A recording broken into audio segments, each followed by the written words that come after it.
Hello everyone and welcome to another training video. So today we will be flying from Robertson to Cape Town International, and at Cape Town we will do an RNAV approach to runway 01. So we need a GPS for that, and this helicopter does have a GPS, the G530, and it's not an autopilot, it's just a GPS. We will still be using our autopilot that we've been using since we started flying this helicopter for the VOR navigation, for example. That's the same autopilot, but I will show you how to make it work with the GPS. Now, because I won't be able to show you the chart in game for some reason when I'm capturing full screen, because I need to capture full screen so that I can show you the AVTAB chart. The game is crashing, so what I will do is I will step out of the helicopter, show you the chart and explain to you how we're going to use it, and then we'll return in the helicopter. This is the chart we're going to be using. So runway 01 or now runway 01 at Cape Town International. So I would advise you to make a print screen, or if you want you can download the chart, or you look for it on the internet. That's where I got it. And we will be coming from this direction, and that's why we will be using UTIRO as our initial approach fix, and we have to be at 6,500 at UTIRO. Okay, and I don't want to overcomplicate things here by giving you details. You can study the chart by yourself, or you can read lots of useful articles already available on the internet. So basically we're going to come here and then turn and then land on runway 01. Okay, so we are going to concentrate on this part here. So as already pointed, even if the figures are not very readable, I will be telling you what I'm reading. So UTIRO, you have to be at 6,500, and then you will be descending to CT1 T1 at 3,700, and then descending to CT1 F1 at 1,800, and then at CT1 SD at 1,030. Okay, and all those waypoints here will be available in the GPS once you load and activate the approach. So all we have to take care of is the vertical navigation. Okay, the horizontal navigation from waypoint to waypoint, that's what RNAV is. Okay, the GPS will guide the helicopter through the waypoints without us having to swap VOR frequency, adjust the course, and then activate nav again like we did in the previous flights. Here it's all going to be done by the autopilot itself. I will show you now how to do this, but remember I won't be showing this chart again, so make a print screen so that you can use it alongside the video when I will be pointing out the different waypoints we've reached. Now we are back in the helicopter. So the first thing we will do is we will set the altimeter. I like to do it first thing so that I don't forget. There it is, so details. At the same time, let's see. 8 knots. Okay, so 10, 10. Good, that's all the information I needed. 10, 10. So 10, 12, 10, 11, 10. Okay, that 10, 10 is a little bit, we'll leave it like this. Okay, that's first step. Next, we will need to enter the flight plan in our GPS, because remember, we're not going to be using VOR now, it's the GPS. Now, a waypoint can be a VOR, by the way. So I'm not going to explain how to use the 530, all the features. I will be explaining only what is pertaining to today's training. So once you bring up your GPS, you click FPL, flight plan, and it's already detecting that we are at the Robertson Airport, FARS, and by the way the flight plan is in the description. So we will enter the waypoints one by one.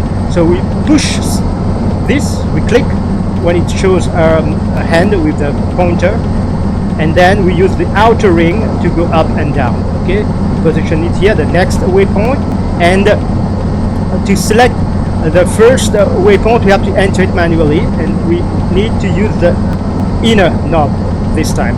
So it's going to be ESRUK, so we just select E, the first letter, and then the next letter we use the outer knob. It moves if you need to go back, okay, like this, back and forth. So it's pretty easy. Once you start using it, you'll find it's very easy. So first it's S, RUK. So it's going to be an R. You can also go back sometimes. Some letters are quicker to reach if you go the other direction. And then K. That's the first waypoint. So sometimes several waypoints across the world have the same name, so if this is the case, you choose the one that you're looking for, and this is the only one, so no problem. We press enter and enter again. It has entered our first waypoint. Now we will enter the second, third, fourth, and so on. So it's already where it should be, so it's going to be octet. If you overshoot, you can go back, so octet.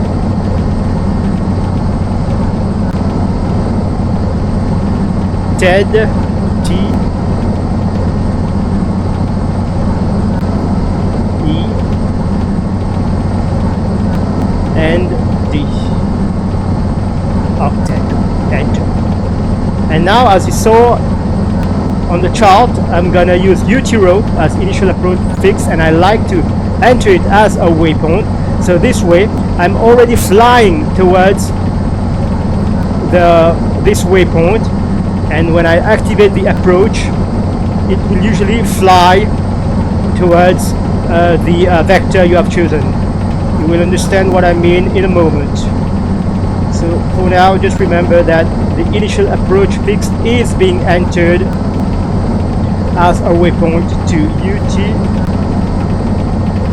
What am I doing? Oh, it's this one.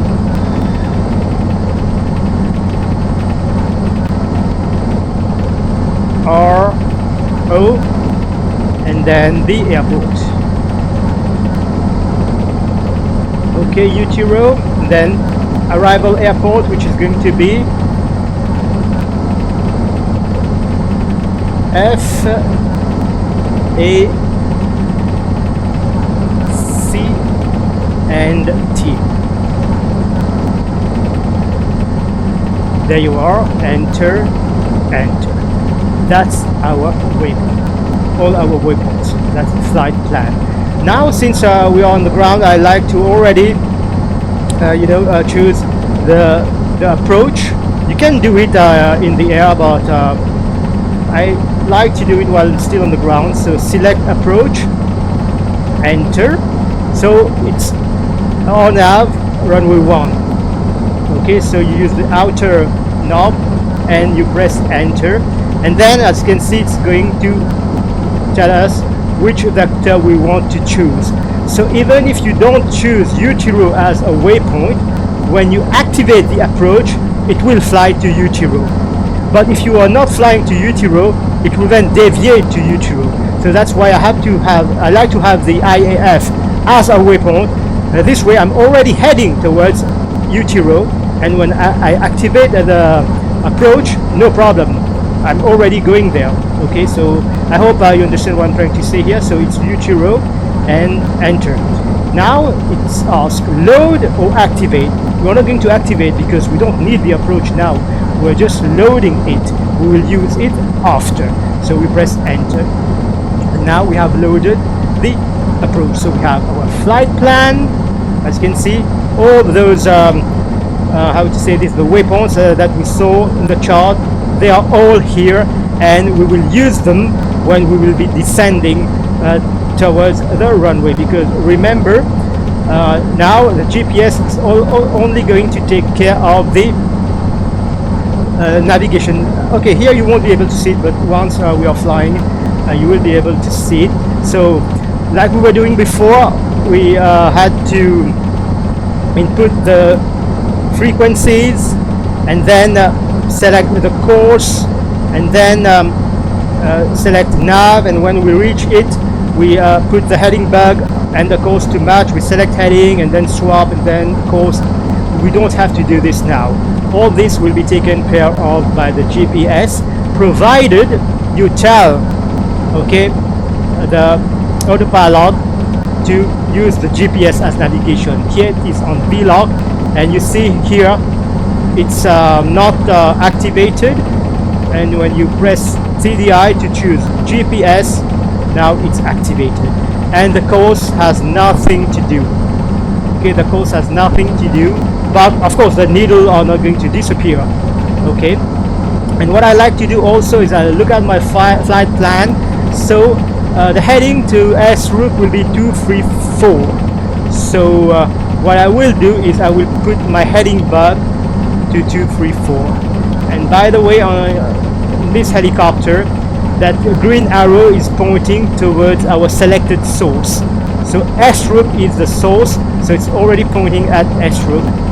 But just in case your helicopter does not have this feature, just look at the heading there and select, put the heading up there. Okay, so that's the flight plan, and when we will be flying, it's already telling us the distance. You can cross verify here the distance to each waypoint, and here it's the cumulative, that is this plus this plus this, etc., etc. Okay, so once you go through it, you will remember how to use it, no problem. So with this out of the way, flight plan done. Okay, heading bug set, GPS on. We set our altimeter, so now we are ready for departure.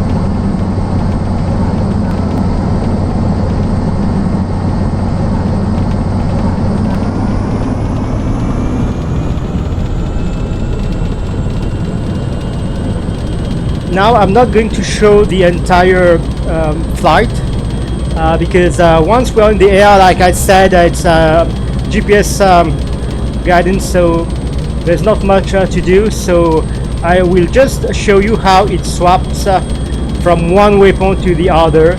Like here we will be flying towards ESRUK, and once it passes ESRUK, I will show you that it automatically turns to octet. And once it turns to octet and begins to fly towards octet, I will skip and come back once we need to start preparing for the descent. There we go. So let's get ready. SAS for takeoff. Perfect. So 8 knots winds. Don't know what the weather is going to be at Cape Town.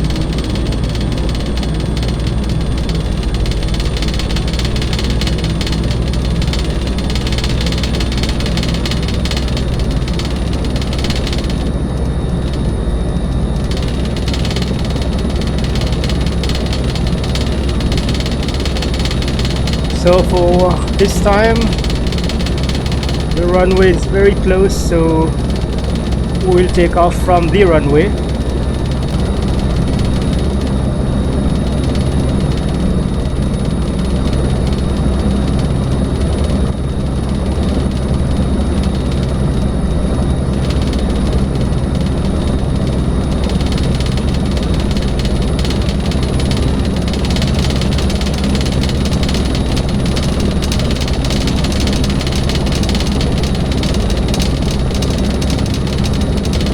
So we will be climbing at 70 knots.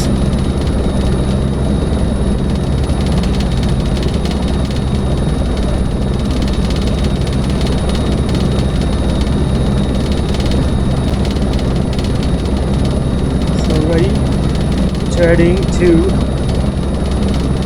first waypoint.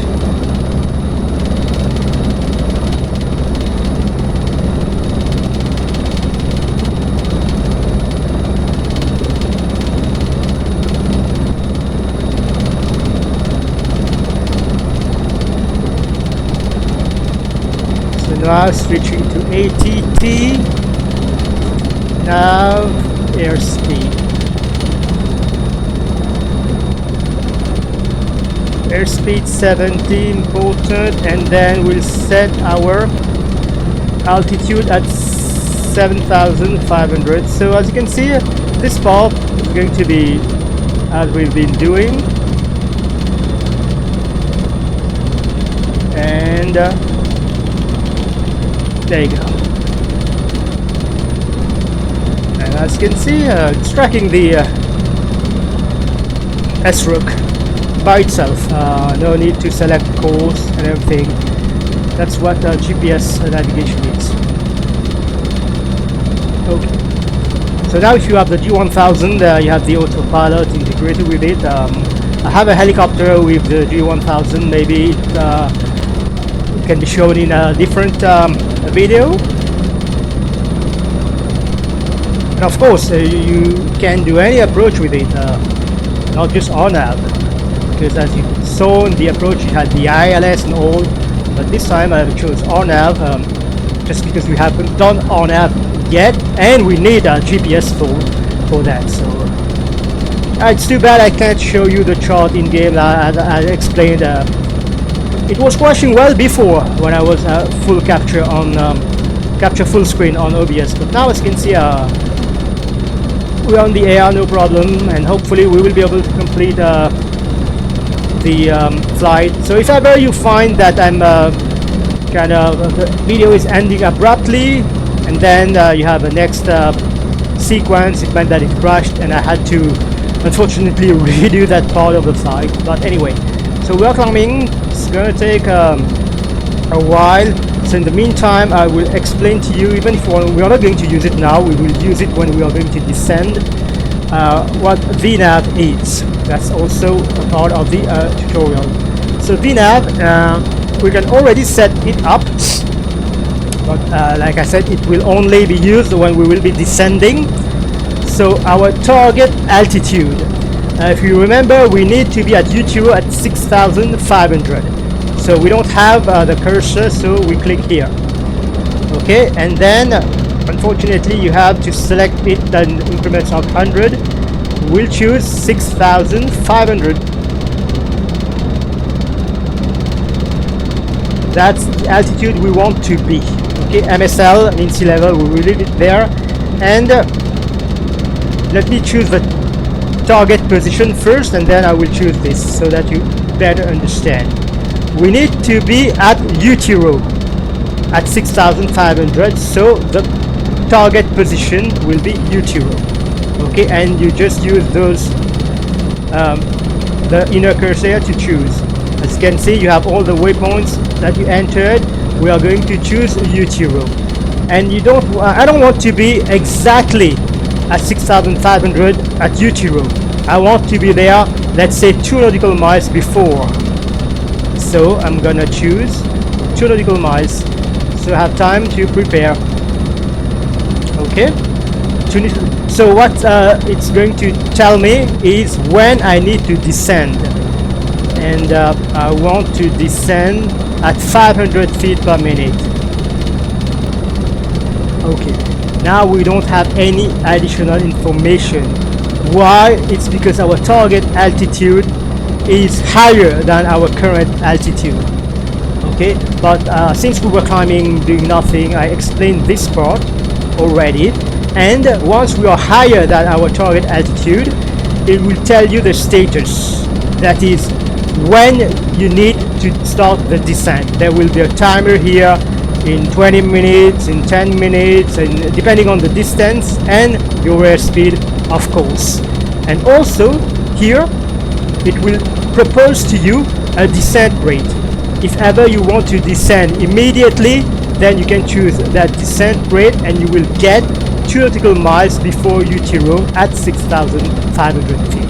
So we will come back here once we are higher than our target altitude. And as you saw, we have different altitudes for the different points in the approach. So CT1 T1 it's 3,700, CT1 F1 4100, so we could still be using this. And actually for the first one I will use it, and then I will show you a better way to do it. So we can remove this now, heading towards ESRUK. If at least we could reach our cruise altitude so that we can accelerate. And here also it's telling you your estimated time when we're going to reach ESRUK. And yeah, by the way, the VNAV, it's just an indication. It's giving you information when to start your descent, but you still have to do it manually. Okay, it's not like VPath where it will kind of do it automatically for you. No, this is something we can show in the G1000, but not in this one. This is going to be same thing. You select your altitude, VS, and then you select your descent rate as we were doing previously. So here, let's get up this 3 nautical miles before our next waypoint. So in case you want to know what the next waypoint is going to be, OKTED. As you can see, it's not that long, but for a video it's going to be long, so I will skip. Once we reach OKTED, you will see that it's turning by itself without me doing anything, and then we'll skip ahead and come back prior to reaching a point when we will be starting our descent.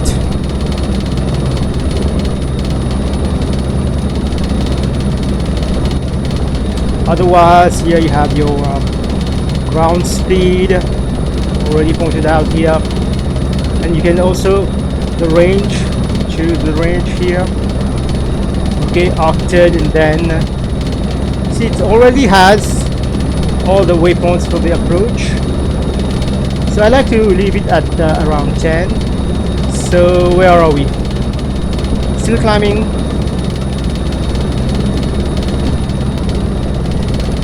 Of course, in the meantime, as usual, you keep an eye on your instruments.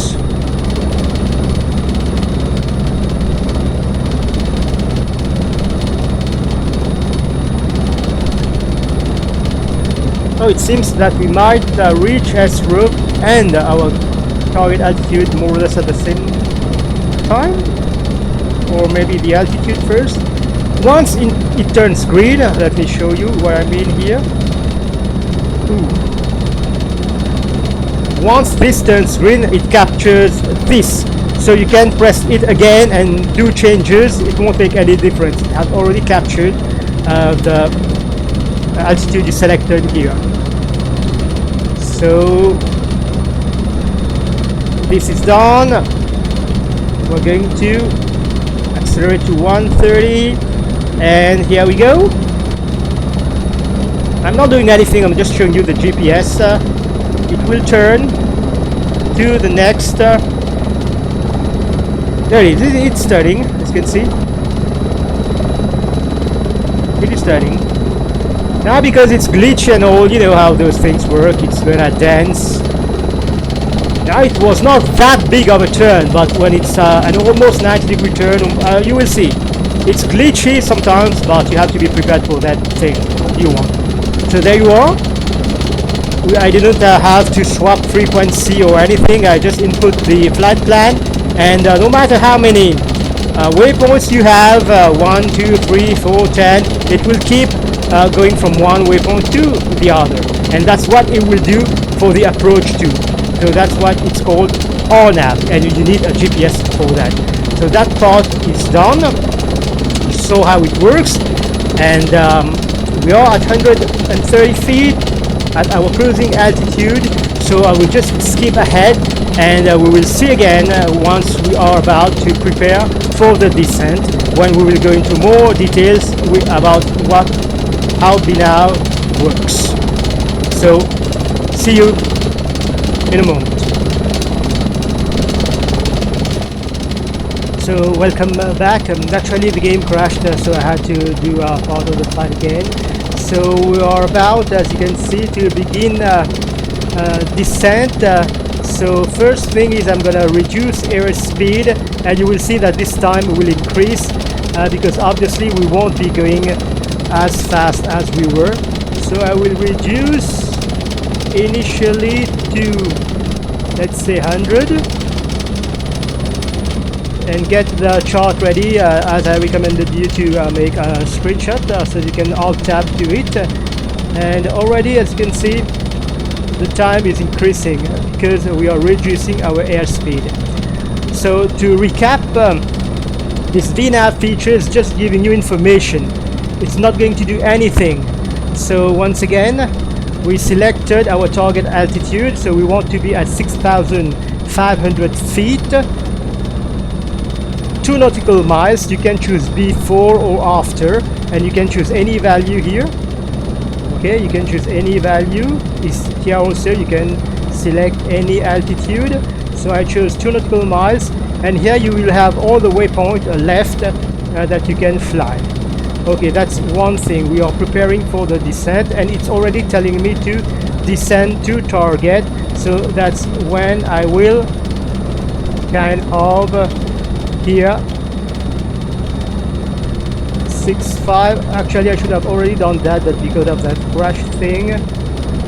And on descent at 500 feet per minute. Okay, so at this point, okay, everything fine. It's telling me to descend to target. So as soon as I see this message, I start my descent, and also I will activate the approach. So I will just select activate approach and press enter. And since Utiro was already, you know, a waypoint, so as you can see, it's just proceeding to Utiro. That's why it's very useful to have your final approach fixed as a waypoint, as you can see here, approach fix. So actually, like I was saying, the game was crashing, so that's maybe you might see some inconsistency about that because I had to do that portion of the flight again. So now we are descending. Now it's telling us begin descent in 7. Okay, maybe. So what I will do is I will capture my current altitude. Okay, so CT1F1.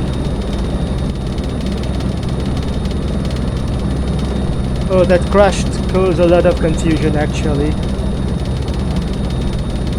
Oh, that was Utiro, so it was okay. We were doing fine.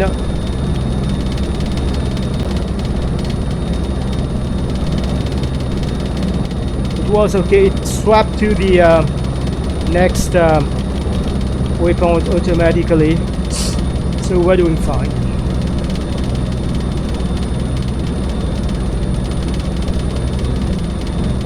So hopefully for the next waypoint you will be able to see, as you can see, for the next waypoint it's going to be CT1 T1 at 3,700. Since we are already on profile here, and maybe it's telling us to increase it to 600.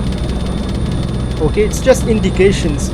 That what we will do is we will put this to 600, and anyway we are already captured it. So when it captures, you can input the next altitude, which is going to be 3,700. So we are going to select 3,700 here. In the meantime, the lateral navigation is being taken care of by the GPS. 3,700. Okay, that's one thing. Second thing is we will come back here, and now we will select the next one, and I want CT1 F1, and I want to reach it 1 nautical mile.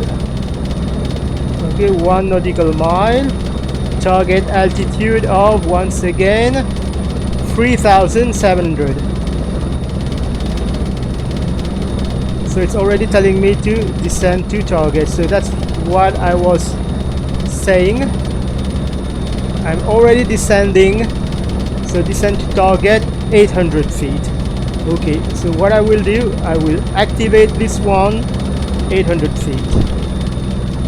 So because once you start to descend, it will keep telling you descend to target, instead of doing it for each of the waypoints.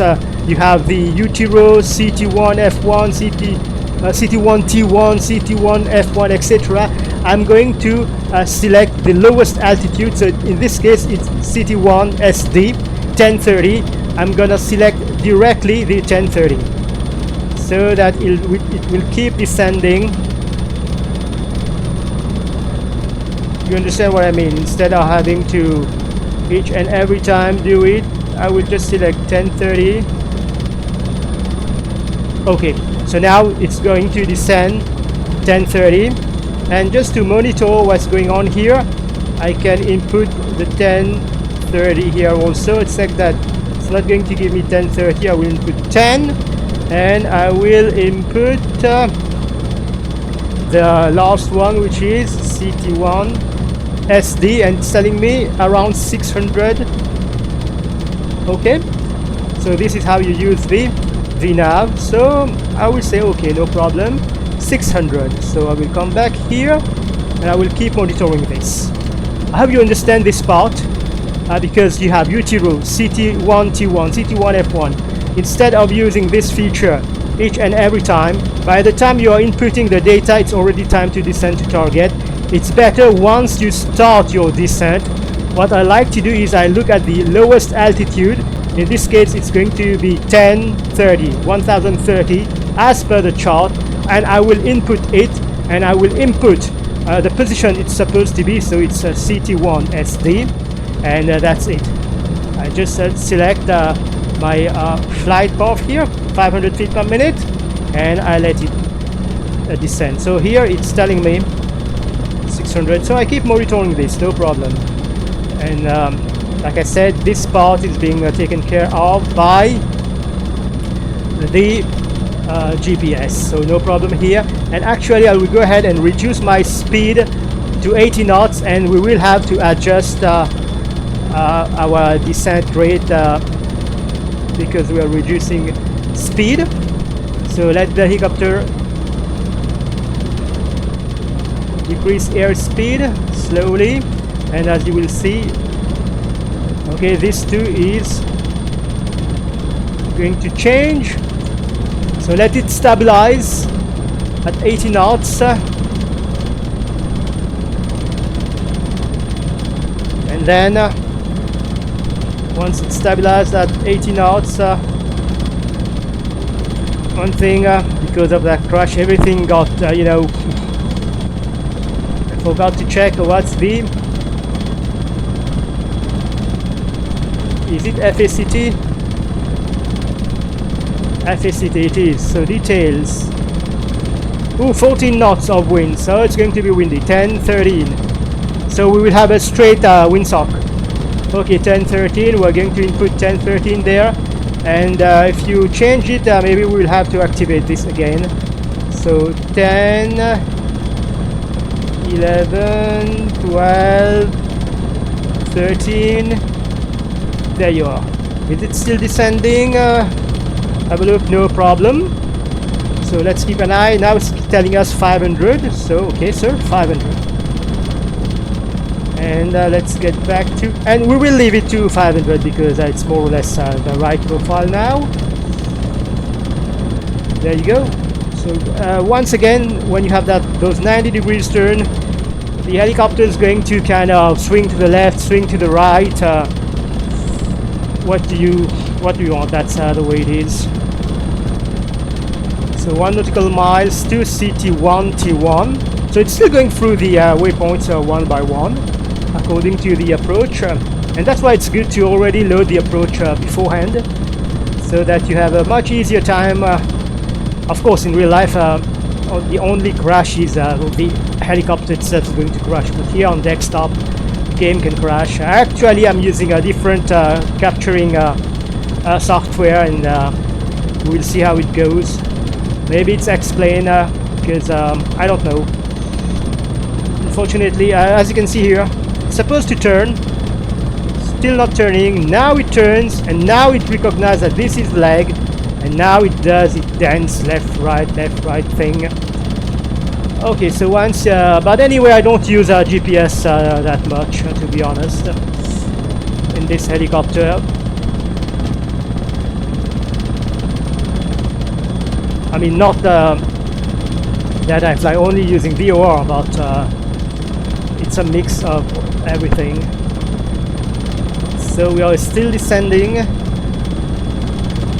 So I will just lock my view here because, like I said, now the helicopter is going to do its thing.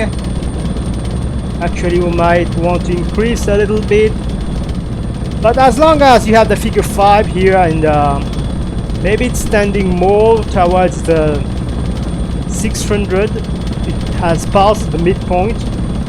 So from time to time, this is probably the only thing you need to monitor. Our speed is okay, so just put it to 600. Yep. Anyway, by that time, and I can already see the runway. So that's RNAV, that part of the flight.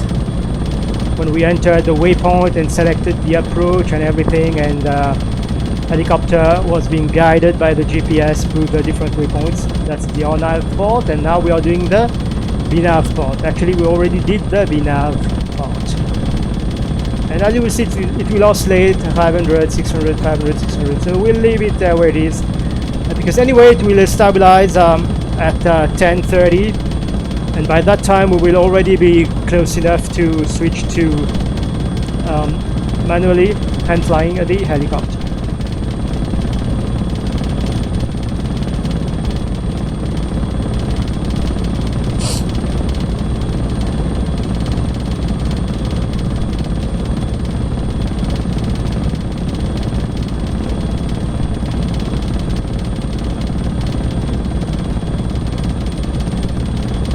Beautiful approach, and like I said, the wind is going to be 15 knots, 14 to 15 knots. So 15 knots you have a straight windsock. I hope we will be able to see one windsock there, because less than 15 it will kind of be a little bit down. 15 a straight windsock, so 15 onwards.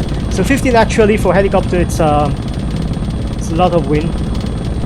But anyway, we will have to land. So it's more on the 500 part of things now, but no problem.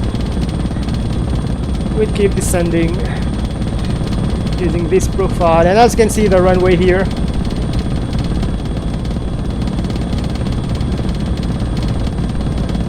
Now I'm not very familiar with the airport. I've kind of spotted where the helipad is, and hopefully I will be able to hover taxi to the helipad once we are at the airport.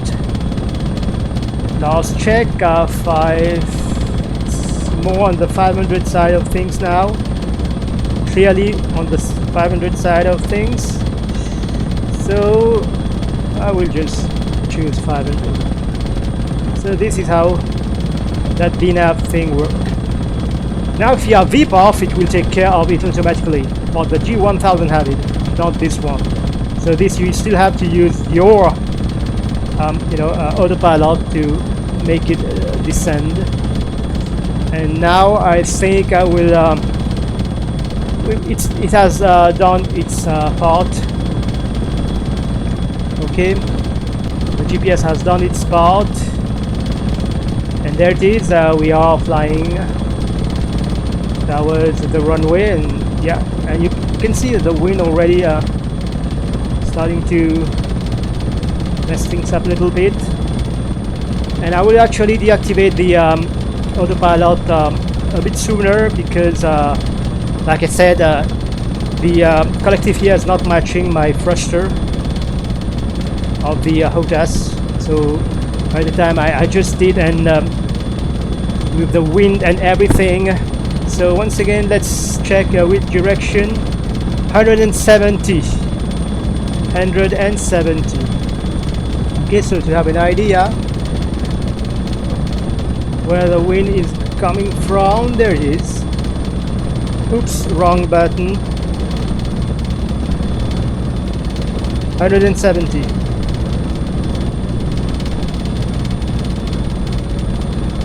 So actually it was a bad idea landing on that runway, but anyway. I'm getting closer, as you can see. I can see the runway.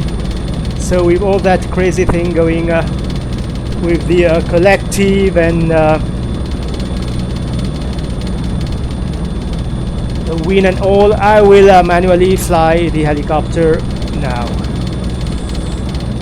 Okay, let's get to it. So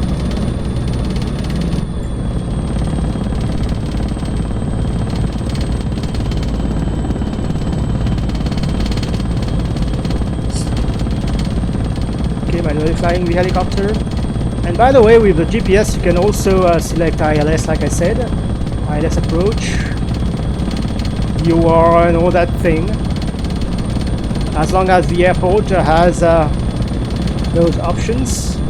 And when we were selecting the approach, you saw that we had a bunch of options there, but we've already done the VOR, we've already done ILS, and for the RNAV we need a GPS, so without GPS it's impossible to fly the RNAV. I'm not saying possible, but or can you do it without GPS? I don't know of any other method other than GPS, so yeah, you need a GPS. So it can be the ball centered, trying to be around 60-ish knots, and hoping I will be able to locate the helipad as per the chart, if we can trust the chart. So anyway, we reached our destination once again. So as far as the tutorial is concerned, you've got everything you need now to fly using the GPS, using RNAV, and using VNAV.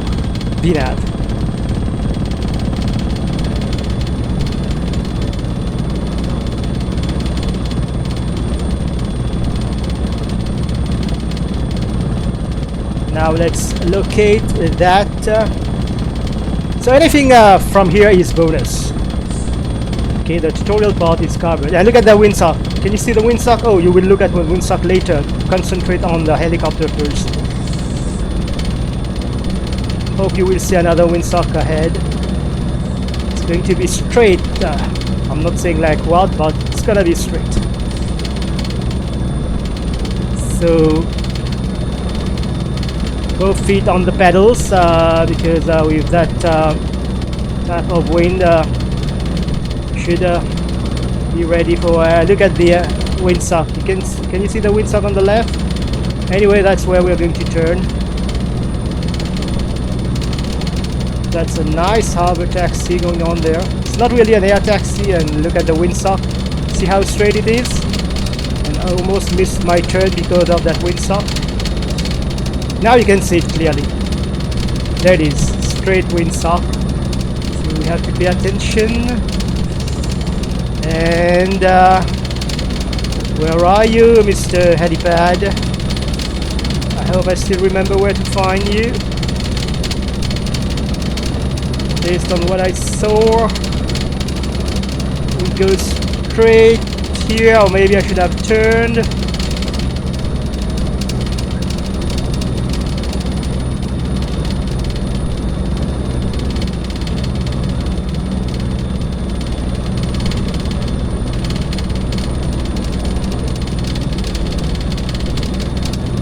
Where is the helipad?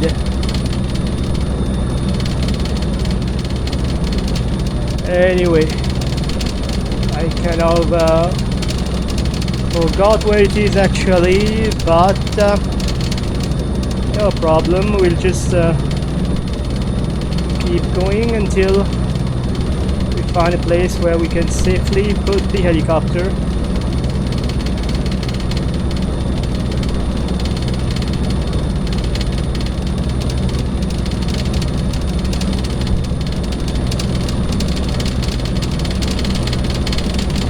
Yeah, I can't remember where the helipads are, so we'll just put the helicopter maybe on that patch of grass there. till I can figure out exactly where the helipad is on this airport. There we go. We're going to be landing here. So no helipad landing today. Like I said, I'm unfamiliar with the airport.